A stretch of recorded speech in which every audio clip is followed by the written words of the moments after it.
Welcome to the Teaching Journeys podcast, hosted by Dave Roberts. Humanity possesses a unique skill, the ability to pass knowledge from one generation to the next.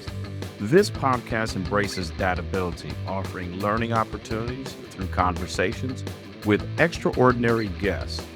Dave aims to leave a positive mark on individuals around the world. So before you dive into today's episode, please share this podcast with your network, including friends, family, and colleagues. And please consider leaving a rating or review. Your support makes all the difference.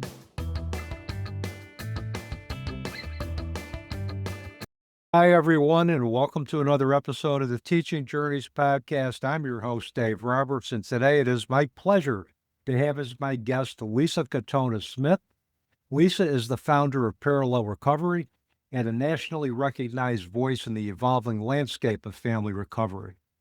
A certified peer recovery specialist, TEDx speaker, and author of the book Parallel Recovery, a guide for those who love someone struggling with substance use disorder, Lisa brings over 20 years of experience as a master-level educator, combined with personal lived experience navigating a loved one's addiction. Motivated by the limitations of traditional support models, Lisa developed the Parallel Recovery Framework, a structured, compassionate process that helps families step into healing, reclaim influence, and rebuild connection in the face of substance use and mental health challenges. Lisa, welcome to the Teaching Journeys podcast. It is a pleasure having you on the program today. Thank you. It's a pleasure to be here. And we got to give a shout out to one of the master collaborators of our generation, Portia Booker. Portia emailed me and said, boy, have I got a guest for you. She did the introductions with us, told me about your background. We had a pre-chat, and our experiences aligned, particularly my past experiences as an addiction counselor and working with individuals with substance use challenges and families who were trying to navigate those challenges. We found that we had a lot in common with my past experience and your present passion. So it was a no-brainer for me to say, yeah, let's get you on an episode. So yeah, absolutely love Portia. Yeah, me too. And I have some questions for you. I know you probably got some answers for me. I do. Whenever you're ready, we'll get going. Okay, let's do it. First question. Tell our audience about the experience or experiences that have shaped your current life path and your life passions today. Sure. Yeah.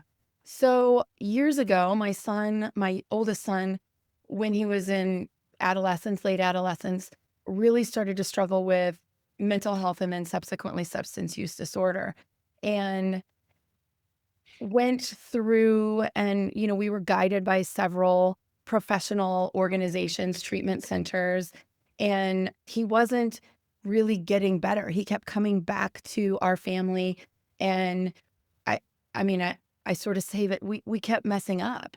We kept re-entering this relationship without any kind of change in the way that we loved him. And most treatment centers provide family programming of some sort. It's usually kind of at the end of a stay. You might have a couple family therapy sessions within a longer stay at treatment, but even 30 days is not, you might have one therapy session.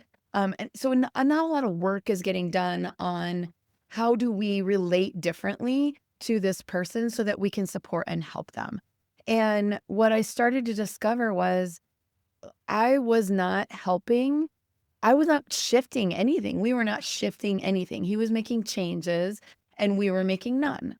I carried, as many people do, the belief that I wasn't a problem. This wasn't me. This was him. And everybody's heard the term addiction is a family disease. We say it all the time, but we don't actually address it. We just sort of say it. If addiction is a family disease, we actually have to support the entire family. And by support, I mean, create a safe space for them to have their experience, which that's probably the base level of what is offered families, sort of a container to be felt bad for, which is helpful for a minute, but keeps people in a victim mindset. What isn't offered is a set of tools and skills to really move that family forward in relationship to the person getting treatment. So as a teacher, teachers are amazing self-learners as well. And I just went out looking for something better. Like this can't be it. This can't be all that there is. And found that there's a lot of evidence around family systems shifting and really creating a toolbox for them to be able to shift in communication, in their own personal journeys. And I started to discover that step one, I started to feel better. I felt better about how I was showing up as a mom to somebody who wasn't getting better. I felt prouder about myself. I felt more loving. I felt like I could be received by him in a way that was compassionate and the way I wanted to show up in my system of values. And then secondarily, bonus, he started to shift. It became an invitation for him to join the family on a healing journey and really change how we do life together. And I was pretty secret and pretty hidden, especially when things started in the early part of our journey, because it's not something that people bring you casseroles for. In fact, people think they can catch it. They leave you as opposed to help you. When I started to talk about our family and my son's journey and my own journey, people came out of the woodworks. You have to talk to my sister. Can I talk to you? Can I introduce you to somebody? And I started to discover that, man, there's a whole lot of people that are really handling this on a daily basis with zero to no support. Um, my husband said, I think you need to help people. And I just sort of, as a teacher, was like, I think I can. And that's when I made a shift to really starting to become a spokesperson for families, expanding the treatment process to include them, and then creating a system that was kind of containered so that people could really actionably do something different starting today. That's how I got here. And that's quite a journey. Typically, the challenges that we experience in life dictate the path that we're going to take. And I'm glad that with the challenges that you had with your son's addiction, his substance use disorder, has gotten you on this path where you are helping families. And a couple of things that you said that resonated with me. I used to work in a substance abuse inpatient program, and we're about 65 to 70%, Lisa, I mean, depending on the composition of the census at that time, had coexisting mental health disorders. But basically, all we had for families was, family education sessions with a series of 4 sessions to be structured for 30 or 28-day program. And the bottom line is you can't do family therapy in an inpatient setting because it's too short term. Essentially, you can maybe meet with a therapist and take a look and put together some short term or even perhaps long term plans for family recovery and then refer them to a therapist in their area. I like what you said about inviting families to be part of the journey of recovery as opposed to being just attached bystanders and saying, well, it's not my problem.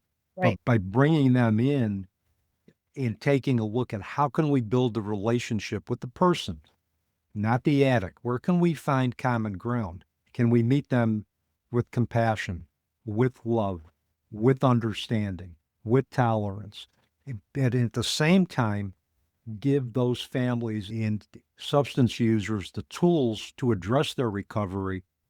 That's a dynamite combination. And here's the other thing, and I can go on and on about this. Because a family or a person who wants to come in and change doesn't mean they know how to. I mean, I wish I had a nickel for every client and every family that said, I want to change, but I don't know how to. Well, is that denial? No, it isn't denial, it's reality. If you've come from a family where there has been no coping strategies, and especially if that's been passed down from generation to generation, no, they're not going to know how to address and live a sober lifestyle. So we have to ask them, what do you need from us? How can we be of service? What tools can we give you and your family to work on together so that we truly are treating addiction as a family disease? How can we bring everybody together? How can we walk together on that path towards recovery? Yes. I call it sharing the burden of change. If I waved my magic wand, families would go to treatment and everybody would get their own specific support. And then be brought together in group support. That's just not, it's not feasible in our society, in our, insurance-driven model of care. So I really encourage professionals to have a conversation early with families that says, look, there's a couple of benefits of this. And one is going to be, you're going to feel less bad because you can't feel good the way this has gone. I know you can't. And you're not going to skip through the daisies because this is hard, but you can feel less bad than you do. You can feel like the power that you feel like you have lost can be directed in a different place as opposed to where you've been directing it, which is futile at the other person. But you can direct it at yourself. And then we can create tools for you to be able to model a way out of this because you're today the healthiest person in this equation. So let's utilize you. And I feel like families really feel empowered with that message, but it's not being offered in that way. And there is a nuance in the language of invitation that is really important to bring these families in, because even families who come to me, they're defensive. I didn't do anything wrong. Well, I'll tell you, Dave, I didn't do anything wrong. My son got sick for various reasons, and he found a coping skill that was dangerous and very difficult to untangle. I didn't do anything wrong, but I did need help to be able to support him better. How much of the reaction of families when they say, well, I didn't do anything wrong, is because of the perceived stigma regarding addiction, or how much of it is just the natural defense mechanisms that they have developed to kind of cope with and survive their loved one's addiction? That's a good question. I might say 80-20, 80% stigma today. I think it can shift, but it's 80% stigma because here's what we believe. Even if when we sit quiet with ourselves, it's shifting, but it's not shifted yet. We believe that someone who has an addiction problem is bad. Like if we want to get quiet with ourselves, they made bad choices. And there's some poor choices that are made when you're talking about addiction. And then there's a whole lot of other circumstances that go into it that make it way more complicated. And so families sort of have that stigma of they're bad, that must mean I'm bad. So that means I've got to be defensive that I'm not bad. So there's that. And then the 20% piece is they just don't have another skill set, is they're coming from a place of a fear, because it's really scary. If we were just talking about somebody like having poor penmanship, that the stakes aren't very high in that. There's not a scary outcome with something small like that, but there is a scary outcome with substance use. So families get very defensive about their fear. Well, if I don't do this, which is the only thing they know, control, manipulate, try and get involved, then they might die. And it's a really hard conversation to have with people, to say that your fear, which is guiding your actions that are not helpful, is not going to prevent the thing you're afraid of. Exactly. I mean, what you fear, what you typically fear and you bring a conscious memory, that fear is going to manifest anyway. Completely. I don't know if you're a mountain biker or skier, but I am, both of the things. And the rule is look where you want to go, not where you don't want to go. And especially with mountain biking, so many times I'll be like, oh, I don't want to go off that. And my bike will go there. Like you go there, you go where you're looking. So, and it takes effort to look to manifest, exactly like you said, to manifest what you want to see and walk in that direction and quiet the distractive fear voices. Absolutely. And one of the things you mentioned about families being defensive, and I teach an addiction and family course at Utica University. And one of the things I tell my students is that you cannot break through the defenses of families. You just can't go crashing through that defense mechanism. You have to allow yourself to be gently led. No matter how fearful a family may be, no matter how guarded they may be, they're going to give you a door. They're going to say, here's the door I want you to go through. And you have to be just smart enough and have good enough active listening skills to walk through the door that they're going to open for you, because that's going to build a relationship. And with family therapy, it's about building relationships ongoing with the family. It Right. isn't just like 3 sessions and done. I mean, you could spend, and I'm sure you've seen this, Lisa, you could spend 1 month working on one aspect of a family systems challenges. That could be just communication, Yep. or active listening skills, or assertiveness skills, or just where one person is talking about their issues, the other person listens and then responds.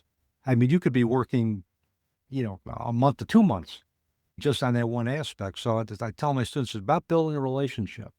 Yeah. And they're going to come in very guarded. They're going to come in very defended. They're going to come in feeling victimized.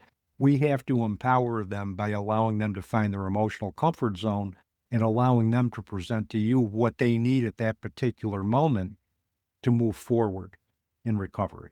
Absolutely. And it really is the skill of a good teacher to be able to do that. Because if you think about just educating people, um, telling them where they need to get and then not meeting them where they are today, they're going to fail. They're not going to have the skill set, the knowledge, the tools to sort of make those small steps. So you've got to meet families there too. You've got to be where they are. I have a phrase in my book that is, "What's your hamburger?" which is about boundaries. The story of that is I worked with a family who had pretty much never said no to their adult child, who was wreaking havoc in their home.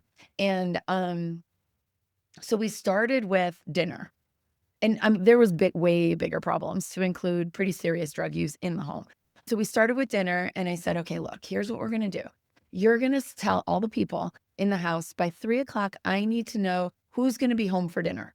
And if you're not going to tell me by 3, I'm just going to assume that you're not going to be here. And there's food in the kitchen, right? Like it's not like you don't get to eat, but you'll have to make mac and cheese." She was like, "Well, it's not a big deal to make more." And I'm like, "No, it's not a big deal. The point is they need to understand that this is a collaborative relationship and it has to work for both people." So that's what the mom started with it. And the first day, her adult son did not tell her, and she made hamburgers. And her husband were eating hamburgers, and he came home and said, "Where's mine?" And she was like, "Oh, shoot, you didn't tell me by 3. And so I just assumed you weren't going to be here. There's food in the kitchen." And he threw a fit. And the next day, he told her by 3. I mean, it's as simple as that. We didn't start with, "You can't use drugs in my house." We started with, "Hey, I need to know by 3 so that I can plan the meal." Yeah, it's just setting a healthy boundary, Totally. which, boundaries can become very rigid, and they can become very enmeshed in homes that have a substance user, in a Yeah. family system that has had, a history of substance use from generation to generation. So it just starts with there. I like that. I might have to get a hamburger for lunch now. Oh, you're welcome. You're welcome. Tell us about the parallel recovery framework you have developed, Please. and how does it address the limitations of traditional support models? Okay.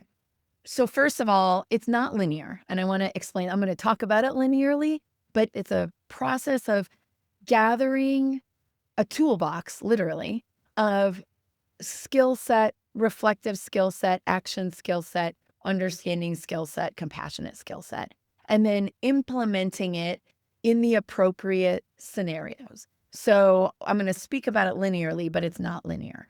And so really understanding ourselves first. We can't compassionately relate to another person if we don't understand what we're coming to the table with.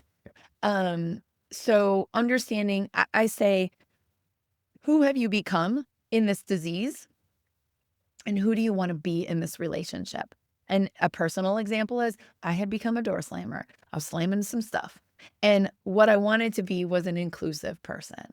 And door slamming actually pushes people out, doesn't bring people in. So I talk about the shadow side of values, that we've got, someone might have the value of devotion and it might be expressed as a martyr. That's a shadow side of the value of devotion. So really identifying, who do I want to be? How do I want my impact on this person to be expressed, step one. And then I start going into, okay, so how do we start behaving and communicating that way? Speaking from yourself, understanding the other person's human experience, psychoeducation. What happens to the brain when we're talking about particularly substance use? Why are they doing what they're doing? They're not trying to suck. They really aren't. It looks like it sometimes, looks like they're making choices to stink at life, but they're not. Who are you talking to in this relationship, the person or the addiction? And how can you start talking to the person and stop talking to the addiction? In order to do that, you need to be able to have your lens on of understanding the psychoeducation of the brain. Communication, meaning boundaries, agreements, and rules, which I'm not into rules, but we address rules so that people understand when you say you can't use drugs in my house, that's not a boundary. And I would say, Dave, that boundaries are a little bit pop psych right now, or have been. I don't know. They might be going out of vogue for a while. I haven't seen it kind of pop up for a while, but I see professionals saying things like, you need to tell them this. And I'm like, that is not a boundary. Like, they're really not helping people establish boundaries. So really understand that when you set a boundary, you're setting this for you. And if you can't follow through, you're just going to be disappointed and resentful. So what can you do? What is your hamburger? We might have to start small so that you can move forward successfully. And they can be successful too. I work into personal grief and what the family has experienced, lost, have disappointment around, continue to lose. I really address ambiguous grief, which is complex, ongoing grief. And it doesn't have a Hallmark card, and it doesn't have a beginning and end. It's very confusing. And then I talk about self-compassion. And I reference that in the terms of a U-turn. How can you be compassionate when you step in the mud? Because you're going to. You've been doing this for however many years you've been on this earth. It's going to take a second to shift. So how can you model and experience compassion for yourself when it doesn't go exactly how you thought it should? Yeah. Well, the other thing too, I was smiling when you said you've heard therapists say, well, you need to do this. And, I tell my students, just because I tell you that I could recommend that you do something, you don't have to do a doggone thing because you have free will. So if I'm telling somebody who especially has ambivalent issues around authority figures anyway, and that can start in their family of origin. If I'm telling you need to do something, what I've done is recreate those dynamics that they're trying to escape from. So what I've done is I've contributed to the problem by becoming more authoritarian rather than asking, what do you need from me? What resources can I provide that are going to help you in this particular moment? That's different. It's less directive and it's more collaborative. Yeah. And the other thing, I like the fact that it's like, let's take a look at my son or my daughter, the person, as opposed to my son or daughter, the addict. Because one of the things I preach until I'm blue in the face to my students is you treat the behavior separately from the person. The addiction is a behavior. It does not reflect who that person is. In most cases, you're going to see this these are individuals that are brilliant, that are creative, that are compassionate, but when they dance with their substance of choice, all of that goes by the wayside and they're seen as an addict. Your job is to see them as a person with addiction, but as a person of value. Absolutely. Yeah, absolutely. And it's really about, that's hard. That's really hard for families because the behavior is coming out of the mouth of the person.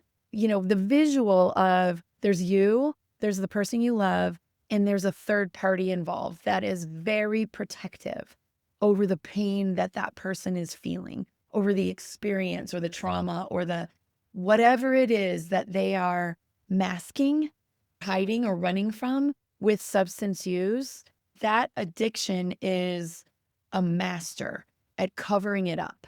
Yep. And if we talk to the behavior, we're not inviting the person who's in pain to step out of it. Yes. We got to walk them home Yep. to themselves. Yeah, just like Ram Dass, we're all just walking each other home. Absolutely. When I speak in larger groups, I always like to start with raise your hand if the person that you're here for is the creative one in your family, is the sensitive one in your family, is the one who thinks about the other people in your family, is the one who's the noticer in your family. And every single person raises their hand. Yeah. Yeah. Because, and, it's like, you talked about ambiguous grief and complicated grief. And, when I used to do a grief education lecture when I worked in the inpatient facility that I alluded to earlier, I asked everybody, and how many of you have lost a loved one? Inevitably, everybody raises their hands. How many of you lost another friend or somebody that you knew who was also addicted? You never had a chance to express that because of the stigma that was around addiction, or what you heard, I was just an addict, so he couldn't have had any particular value to this world, which, Yeah. and a lot of times they will raise their hand and say, yeah, I never had a chance to express that. So I tried to give them some space to do that individually, because I think also that unexpressed pain can also contribute to relapse and also can contribute to relationship issues with their own family members. So, It's beautiful. I love that. Many times families come in, obviously they want to help their loved one get better. And I want that too. yeah, And the numbers definitely show that if families engage in a system of support that's different than what's usually offered, hence parallel recovery, that the outcome of the other person exponentially gets better. However, it's not 100%, Dave. Not everybody gets better. no, And so sometimes, I have a hard conversation with families that your person is carrying a whole lot of weight. And by the way, they might not say it.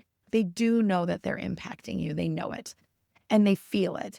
And if you can take the burden of your well-being off of them and be able to express, first of all, your own care, and second of all, care for them, the person. It might have to be far away because they might be really engaged in some terrible, terrible things that you've got to protect yourself against. But they will not leave this earth believing that they broke you or carrying the weight of your unresolved pain. Mhm.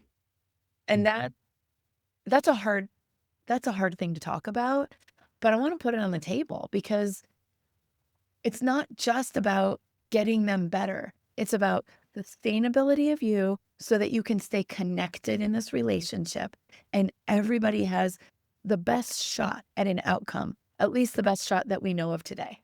yep. And it makes sense because what we're looking at is long-term sustainability, not a short-term fix. Exactly. I know you provide specific services to families, and I also know you've been also a consultant to other organizations as well too. So tell our audience a little bit about those services specifically that you provide to families and organizations, Lisa. Yeah, sure. So I work with larger organizations. I have a couple of great partnerships with people, and we do big comprehensive work, right? Like if someone needs an intervention or care management companions, that kind of big stuff. And, follow up or lead up to treatment. And so there's providing of services for the person, and I provide services for the family. And we just have a giant wraparound, and it's really amazing. That is not accessible to everybody financially, time-wise. There's lots of reasons why many people can't engage in that, but it's a really great, amazing partnership that I have with some people. Secondarily, I work just privately with clients to really change the process of their family system moving forward. I have a support group that is run online that's very different than what I think traditional support groups are.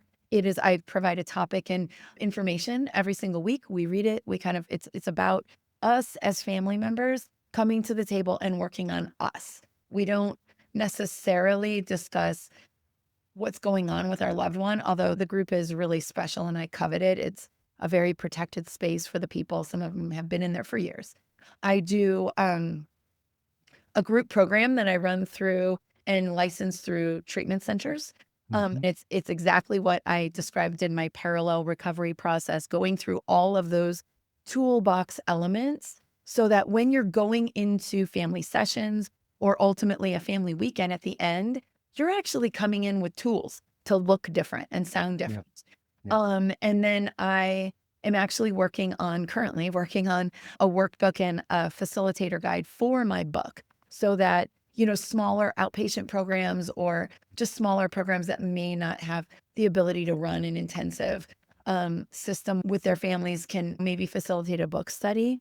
And then last, I do weekend family intensives for those people who just want to get, I call it a vitamin B shot of parallel recovery. Let's go. Let's get a fast forward into these tools, and then you can implement them in situations. My goal, Dave, is, and it was my goal as a teacher too, is to teach you to be able to do this different. You shouldn't need me for a long period of time. You should come in, and honestly, treatment is the same. Intensive, less intensive, support, accountability afterwards, right? It's just, it should look that way. You should be able to gain the tools so that you can sustainably make this change long term. Not you need to come to me and ask me how you're going to get through Thanksgiving. Insert the next holiday, and you've got the tools. Yeah, and I think the more responsibility we can help individuals assume and take for their own recovery, for their own actions, the less they're going to need us. And we kind of just position ourselves as an occasional resource person. If they have become too dependent on us, there is something that has been missing in that therapeutic relationship.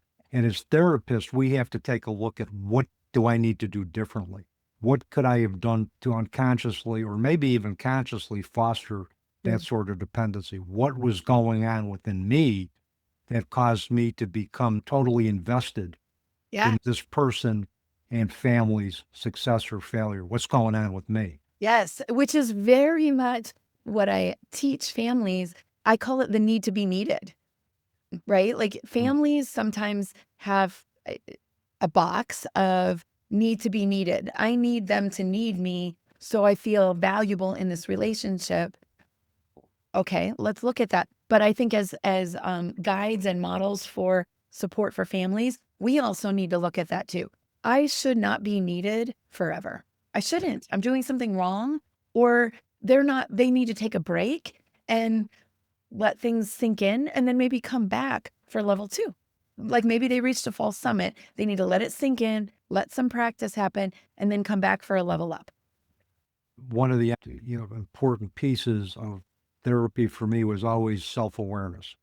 Taking a look at every intervention that I did or every conversation that I had with an individual with substance use in their family, how did it affect me?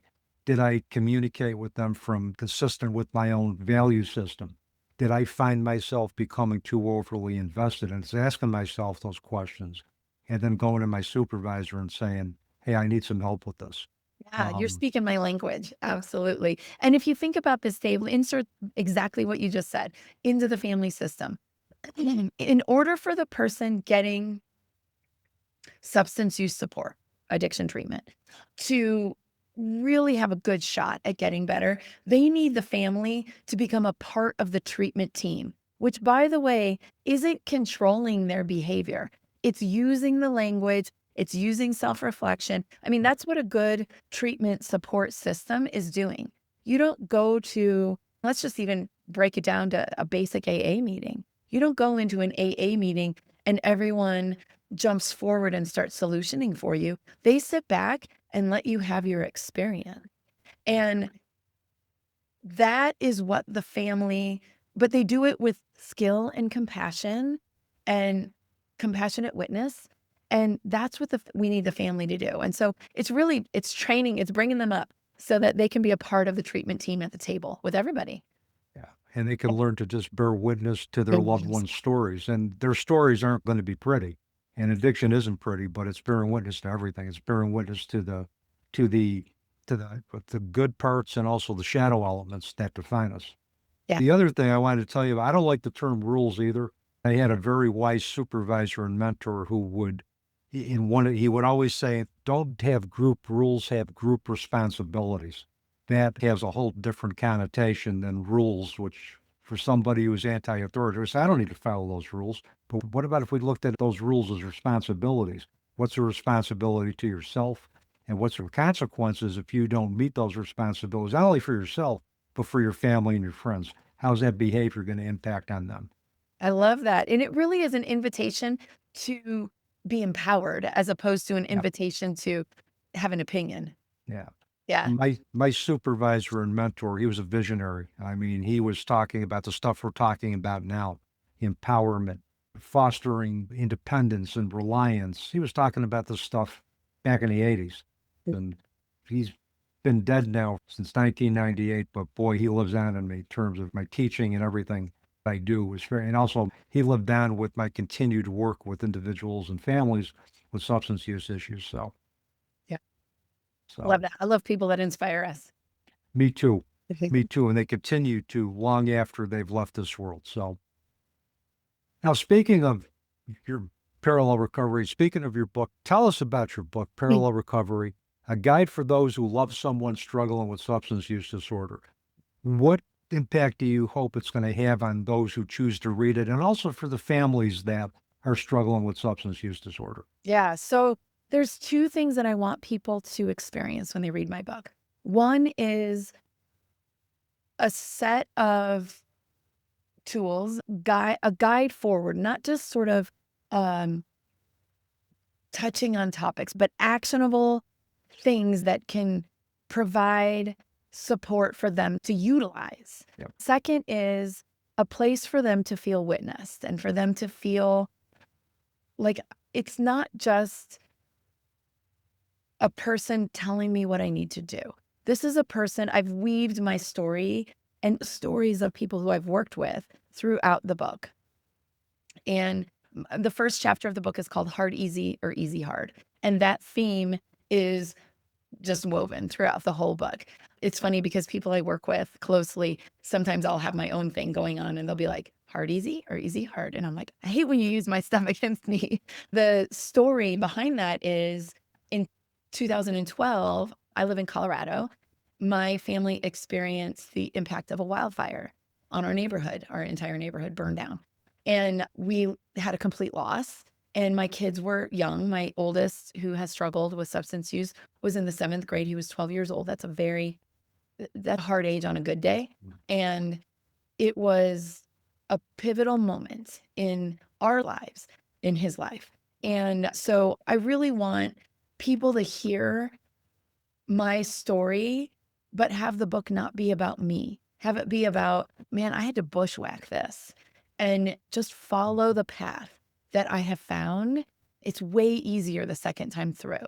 And that's what I want is just a set of actionable things that they can start doing today, as well as me too, a space for them to go, oh, okay, I didn't suck at this either. I just sort of woke up here and I don't know what happened. And people just like me experience this too. Mm-hmm. That's what I wanted. Those two things.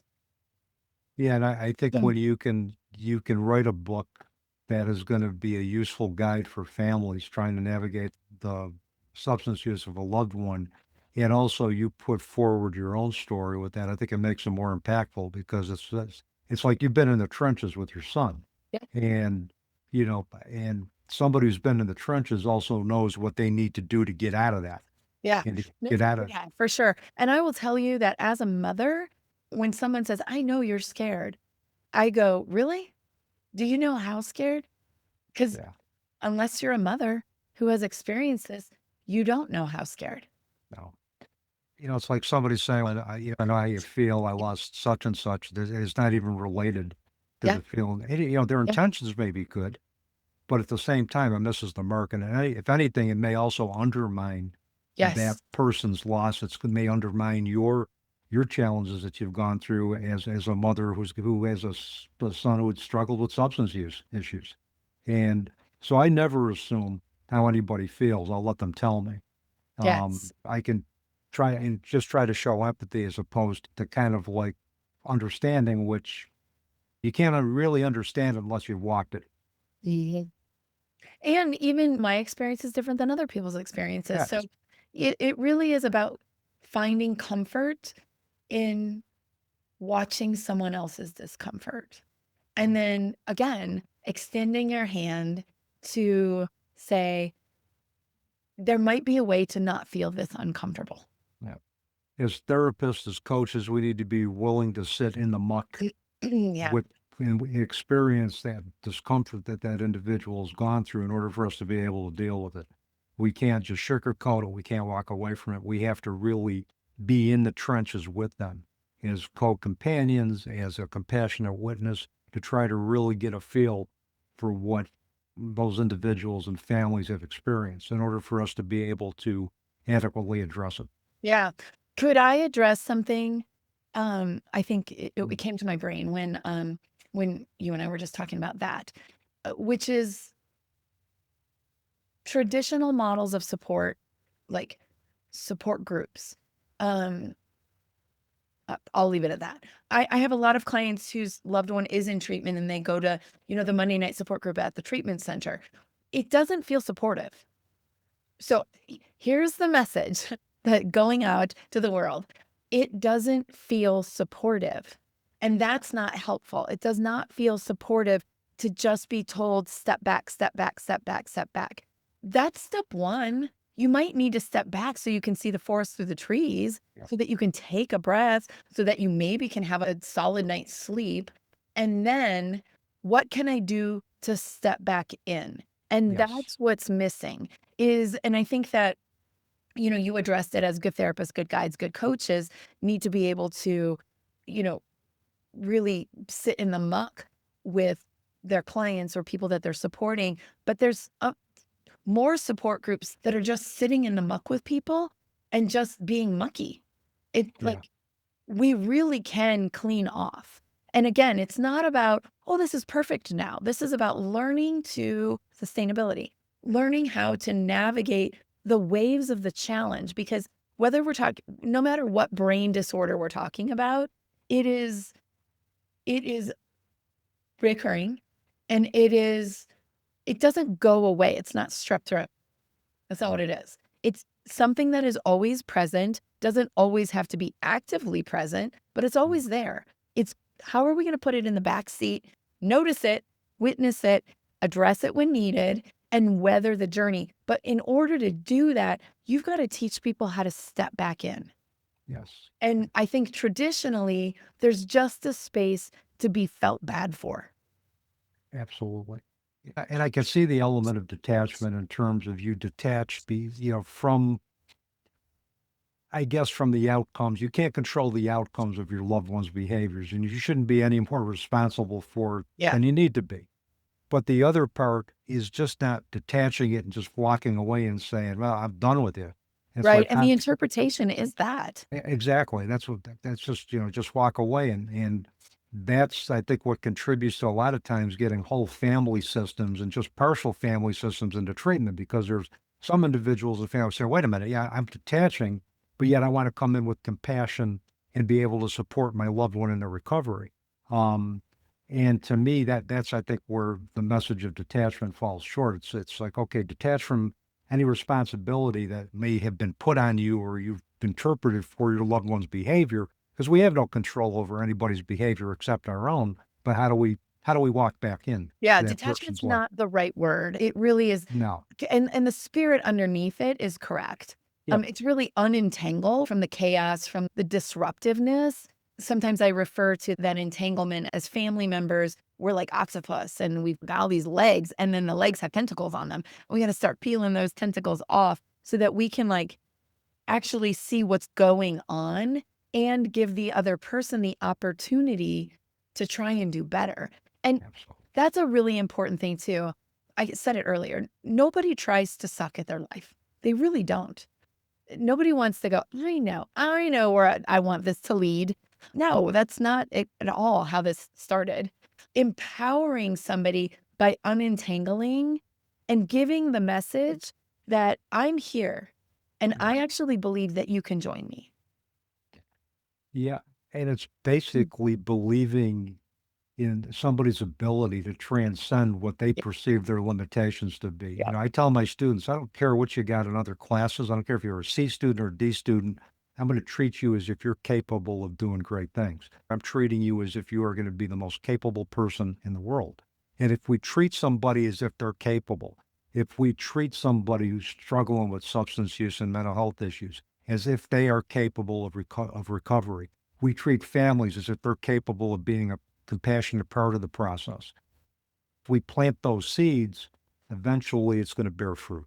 Absolutely. And you really emphasized why my process isn't linear, because what you just addressed was a whole lot of things, like understanding the disease, the disorder, understanding the person, separating the person from the behavior. And you addressed the need for boundaries. You make the assumption that somebody can do better and they don't. You create boundaries and you have space in the relationship to give them the opportunity to do better. Brene Brown says, when the most boundaried people are the most compassionate. And when you can create those boundaries, not rules, but boundaries, which is an invitation for somebody to do better, so that you can stay healthy in this relationship, you make the assumption that they're doing the best that they can today. Yes. And that's something that a lot of times gets, you lose sight of. I mean, Don Miguel Ruiz in his book, Four Agreements, said, always do your best, but our best can be different depending on what's going on in our lives. Right. But did we do our best given the circumstances? And that's what we need to be able to help families and individuals who are struggling with substance use understand. Did you do your best at that particular moment, given everything that you were dealing with? Yep. So,